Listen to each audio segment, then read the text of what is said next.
switched it up a little. I'm feeling actually pretty good. So That's good. yeah, Yeah, that's why I want and prayers. and prayers. That's Yeah, what I tell everybody. The only reason I'm still walking the earth is by the pure grace of the Lord. yeah. Yeah, Well, that's one of the reasons why I'm glad I came here. I wasn't about to ask you to get on a plane and come to me, yeah. especially when you're dealing with that I could have stuff. this week. I couldn't back when we said it, but Yeah, this last couple, I've been fine. absolutely not, though. I'm not gonna.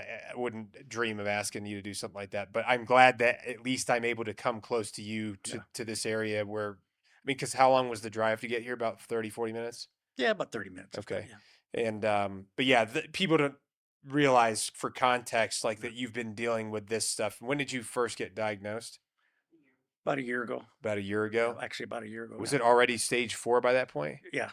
So what happened was I was getting these really odd pains in my lower hip and my back, Yeah. and they got so bad. The pain was so bad, I had to go to the emergency room. They literally had to shoot me up with everything you could think of to get rid of it, and then send me home with pain pills. Yeah. And that just didn't work. Didn't work. It's just a lot of pain. So and then it would get so bad, I had to go. I spent 7 times I had to go to the emergency room. Well, before the seventh time, I was literally living on Dilaudid. Yeah, that's no way to 12 live. milligrams. They said 8 is most, but 12, and that's a lot. That's like the highest they gave me of anything they were trying to give me.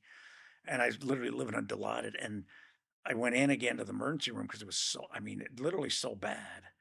And they did another CAT scan on me there. And the doctor comes out and she goes, I just saw something I don't like, and I'm admitting you. And they stuck me in there. And actually, previous before that, they were kind of looking at it because they saw my lymph nodes were kind of swollen a little. And they said, that might be what it is. We might be able to take care of that. But they weren't sure yet. So they were doing tests. And then by that time, I had to go to emergency at that time. And then she saw me, they stuck me in there, and I was in there for like 6 days. And they started doing all these tests, couldn't find it. My PSAs were normal. Really? Oh, yeah. PSAs were normal. I said, we're good. I don't know what's going on. Then they did another PET scan, a specific PET scan. They said, we see stuff on your pancreas, on your bladder, on this and that, whatever, all the way your arms. I says, but we don't like the one on your bladder. We're looking at, and I have a feeling it's going to be your prostate. So they had to go in there and check and sure it was, but it had already been metastasized.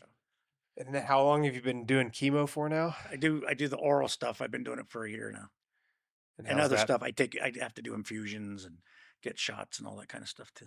how's the chemo been?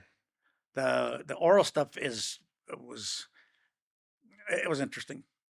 They had to change my. I'm also type 2 diabetic, so that Yeah. didn't help either. So it's actually been a. The doctors have had a hard time with me.